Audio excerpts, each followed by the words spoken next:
dette mondiale s'élève à plus de 300 000 milliards de dollars. Et pourtant, il y a 1300 ans, un homme a géré un empire plus vaste que l'Europe avec un taux de pauvreté de 0. C'était pas un coup de chance, c'était une gestion financière basée sur un modèle que les banques et les États d'aujourd'hui veulent à tout prix éviter. Cette vidéo repose pas sur une reconstruction idéologique moderne. Tout ce qu'on va analyser s'appuie sur un document académique précis. Il s'agit d'un article de recherche publié en 2015 dans l'Open Journal of Social Sciences, intitulé Success Factors for Bayt al-Mal Management During the Reign of Caliph Omar ibn Abdelaziz, rédigé par Radia Mortnour, chercheuse à l'université Saints Malaysia. Ce travail examine exclusivement la gestion du Bayt al-Mal, le trésor public, sous le règne du calife Omar ibn Abdelaziz, le petit-fils de Omar ibn al-Khattab, radiyallahu anhu, le deuxième calife de l'islam et compagnon du prophète, alayhi salatu wassalam. Ce document est important parce qu'il ne cherche pas à prouver que ce calife était pieux ou moral. C'est pas son objet. Il cherche à identifier de manière analytique les facteurs concrets de réussite d'une gestion financière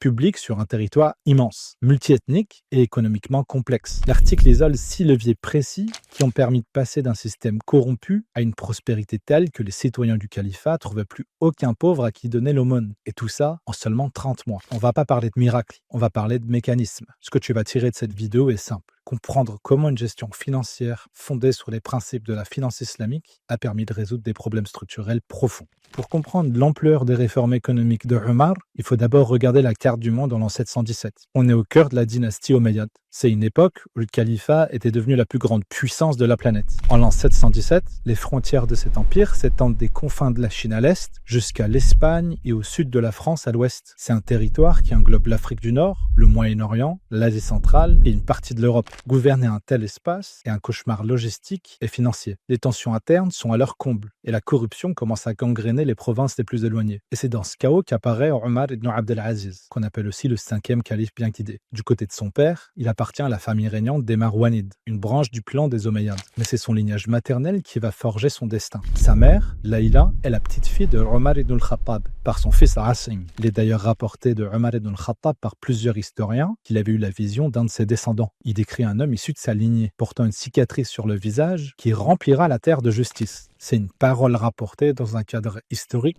transmise comme beaucoup de citations de cette période. Cette anecdote devient déjà intéressante quand on observe un fait biographique bien attesté. Omar ibn Abdelaziz portait effectivement une cicatrice visible sur le visage, en raison d'un cheval l'ayant heurté dans son enfance. Bien qu'il ait grandi dans l'opulence et le luxe à Médine, Omar s'est détourné des plaisirs de la cour pour devenir un savant reconnu avant même de diriger. Il était notamment l'élève de son propre oncle, Abdullah ibn Omar, lui-même célèbre pour être aussi donc un fils de Omar ibn al-Khattab, mais aussi un des maîtres de l'imam Nafi'a, qui à son tour enseigné à l'imam Malik, formant une des chaînes de transmission du hadith les plus solides de tout le patrimoine sunnite. Mais alors, comment est-ce qu'un homme aussi pieux et discret arrive à la tête d'un empire aussi autoritaire? C'était pas par un coup d'État, mais par un acte de conscience. En 717, le calife Sulayman ibn Abd al-Malik est sur son lit de mort. Il prend une décision qui va choquer toute la famille royale. Il écarte ses propres frères et enfants pour désigner son cousin Omar comme successeur. Omar a d'abord tenté de refuser la charge du califat, effrayé par la responsabilité que ça représentait. Mais malgré ses multiples demandes de désigner quelqu'un d'autre, il a finalement été contraint d'accepter le pouvoir à contre-cœur. Il a été nommé calife le vendredi 10 du mois de Safar, en l'an 99 de l'Hégire. Ce jour-là, des poètes étaient venus le féliciter avec leurs poèmes, mais il leur interdit et dit à son fils de leur réciter « Inni akhafu in asaytu rabbi azab yawmin azim » Sa femme Fatima est alors rentrée chez lui pendant qu'il pleurait. Elle lui demandait ce qui allait pas. Il lui répondit « J'assume la responsabilité de la nation de Mohammed, sallallahu alayhi wa sallam, avec toutes ces races de peau claire et de peau foncée. Et j'ai pensé aux démunis affamés, aux malades, à celui qui n'est pas habillé, à celui qui est opprimé, à l'étranger, aux captifs, aux vieillards, à celui qui a une famille nombreuse avec peu d'argent, et à ceux qui leur ressemblent aux quatre coins de la terre. C'est alors que j'ai su qu'Allah, subhanahu wa ta'ala, me demanderait des comptes en ce qui les concerne le jour de la résurrection, et que j'ai craint de ne pas avoir une excuse à avancer à ce propos. Une fois élu, Omar ibn Abdelaziz abandonna tout luxe et refusa les apparats du pouvoir dont jouissaient les califes précédents. Il a même refusé de prendre tout salaire du trésor public. De plus, Omar est également célèbre pour avoir retiré à sa femme Fatima, fille de l'ancien calife Abd el-Malik, ses parures et ses bijoux en lui demandant de les offrir au trésor public. Il lui dit « Choisis entre deux choses. Soit tu rends tes bijoux à Baytul Mal, soit tu me permets de divorcer de toi. Car je déteste vivre dans un même foyer avec toi alors que tu gardes ces bijoux tout en sachant que ton père te les a apportés. » Ce à quoi sa femme lui répondit « Je te préfère, ô prince des croyants, à ces bijoux et à des quantités bien supérieures encore si je les possédais. » Bon. Maintenant que vous cernez un peu mieux de quel personnage il s'agit, entrons dans le cœur du sujet. Si la gestion financière islamique a permis de stabiliser un califat aussi vaste, c'est pas par hasard, mais c'est parce qu'elle repose sur une logique économique radicalement différente. Le premier point fondamental sur lequel s'est concentré le calife était de désactiver les distorsions structurelles. Avant son arrivée au pouvoir, l'économie est marquée par trois phénomènes classiques. Accumulation de richesses chez une élite administrative, pression fiscale injuste sur les producteurs, et confiscation et monopole institutionnel. La première décision financière n'est donc pas de lever plus d'impôts, mais de supprimer les rentes illégitimes. Les gouverneurs et fonctionnaires se voient interdire toute appropriation abusive des biens publics. Et des enquêtes publiques sont même menées pour restituer tout bien confisqué injustement à son propriétaire. D'un point de vue de gestion financière islamique, c'est crucial. La richesse ne peut pas être bénie ni productive si elle provient d'une injustice structurelle. Tant que cette injustice existe, toute politique de redistribution sera inefficace. Le deuxième point clé était le renforcement du Baytul Mal, le trésor public. La zakat en particulier connaît une forte augmentation grâce à la croissance du commerce, des affaires et de l'agriculture. L'afflux de non-musulmans convertis contribue aussi. Plus de musulmans signifie plus de personnes pouvant payer la zakat. Le calife émet même une nouvelle fatwa étendant l'obligation de zakat aux ventes de poissons et de miel, ce qui accroît encore plus les fonds. La jizya, taxe imposée aux non-musulmans vivant dans les territoires musulmans, est également réformée. Elle n'est désormais plus appliquée aux convertis, conformément à la loi islamique. Certains gouverneurs se plaignent que ça réduirait les recettes. Mais Omar ibn Abd el-Aziz répond « Allah a envoyé le prophète Mohammed pour appeler tous les hommes à la religion, pas pour collecter les taxes ou la jizya. Pour les non-musulmans pauvres, aucune taxe ou jizya n'est imposée, exactement comme le faisait son grand-père Omar ibn al-Khattab. À l'inverse, il utilise le Baytul Mal pour les soutenir. Cette justice renforce la confiance du peuple envers les gouverneurs et solidifie les liens sociaux.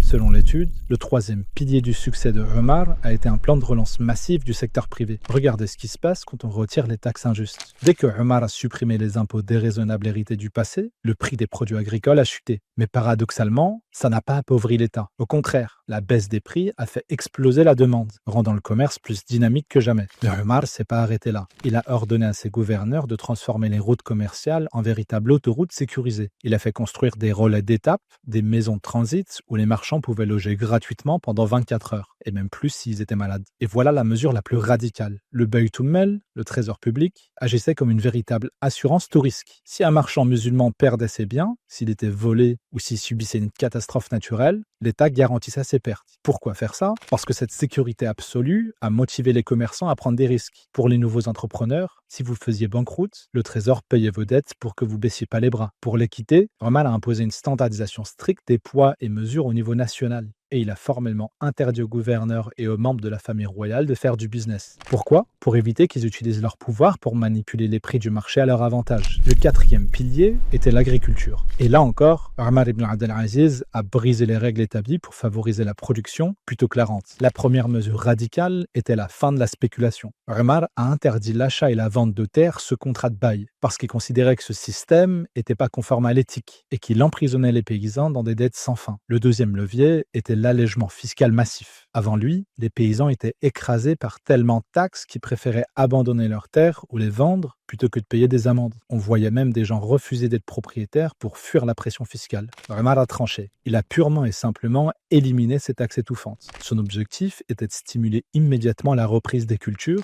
et désormais, une règle simple s'appliquait. La taxe foncière n'était imposée que si la terre produisait réellement un revenu. Pas de récolte est égal pas d'impôt. Le troisième levier était la reconquête des terres abandonnées. Omar a lancé un grand appel. Il a encouragé les citoyens à ouvrir de nouvelles terres agricoles en débloquant des prêts financiers via le Baytul Mal pour booster la production. Et il allait encore plus loin concernant les terres publiques, ce qu'on appelait les terres himma. Il a interdit qu'une personne ou un groupe puisse privatiser ces terres à son seul profit. Et il a ordonné que ces espaces soient utilisés pour bien commun, se vend sous le statut de waqf, une fondation d'utilité publique. Par exemple, dans le district du Naqi, il a réservé des terres spécifiquement pour le pâturage des chameaux issus de la charité, suivant ainsi une tradition du prophète alayhi salatu wassalam. Enfin, il a récupéré les biens mal acquis, des terres qui avaient été saisies par les anciens gouverneurs et qui étaient laissées à l'abandon ou dont les propriétaires étaient inconnus ont été reprises par l'État. Mais pas pour enrichir le calife. Chaque centime généré par cette terre était directement reversé au Baytul Mal pour financer les services publics. Le cinquième point structurant était de voir l'argent public non pas pour une réserve d'État, mais comme un bouclier pour les citoyens. D'abord, une administration à l'écoute. Le calife traitait personnellement les plaintes, même les plus petites. L'étude cite le cas de Fartona, une esclave en Égypte qui lui a écrit car le mur de sa maison était trop bas et elle avait peur qu'on lui vole ses poules. Omar a immédiatement ordonné à son gouverneur de relever les murs de sa maison aux frais de l'État. Ensuite, l'effacement des dettes. Le Baytul Mal servait à payer les dettes des citoyens, sauf celles liées aux vices et aux péchés. Même après la mort d'un citoyen, l'État soldait ses créances pour soulager sa famille. Sous son règne, les caisses débordaient tellement qu'un gouverneur de Koufa, en Irak,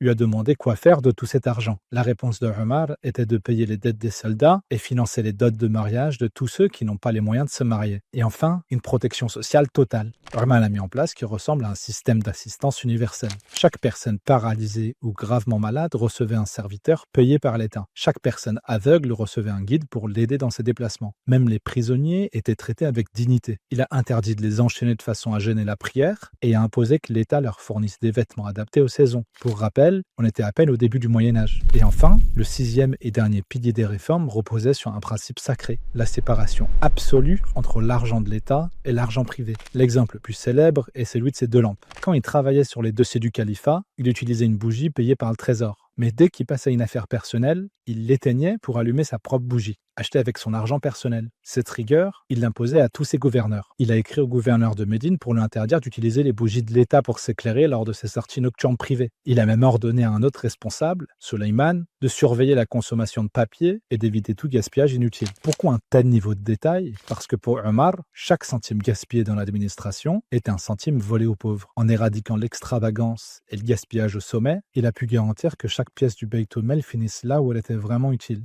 dans la poche des citoyens. On est maintenant après 30 mois de règne. Imaginez la scène. Yahya ibn Saïd, le gouverneur d'Afrique du Nord, un territoire immense à l'époque, envoie un message urgent au calife. Il écrit, perplexe, qu'il a collecté les fonds de la zakat, mais rencontre un problème majeur. Il trouve plus une seule personne assez pauvre sur tout son territoire pour accepter cet argent. Et là, c'est le choc. En moins de 3 ans, la gestion de Omar ibn Abdelaziz a éradiqué totalement la pauvreté structurelle. L'argent déborde du Baytul Mal. Alors que faire? Omar répond froidement d'utiliser cet argent pour acheter des esclaves et les libérer, mais aussi pour payer les dettes de ceux qui ne peuvent pas rembourser et marier les jeunes qui n'ont pas de dot. Et c'est le moment où la théorie devient réalité. Le système financier de Omar ibn Abdelaziz n'a pas juste réduit la pauvreté, il l'a rendue inexistante dans certaines provinces. Et c'est pas un miracle religieux, c'est le résultat mathématique d'une corruption éliminée et d'une redistribution circulaire de la richesse. On pourrait croire que cet âge d'or a duré des siècles, mais en réalité, tout s'arrête brutalement après 30 mois. Omar ibn Abdelaziz dérangeait en confisquant les biens mal acquis et en supprimant les privilèges de la famille royale pour remplir les caisses du peuple. Il s'était entouré d'ennemis puissants au sein même de son palais. En l'an 720, à seulement 38 ans, Omar ibn Abdelaziz meurt empoisonné. Après lui, la gestion du Baytul Mal a rapidement décliné, les califes suivants revenant aux pratiques de corruption et d'extravagance qu'il avait combattues. On termine souvent les vidéos d'histoire en disant que c'était une autre époque.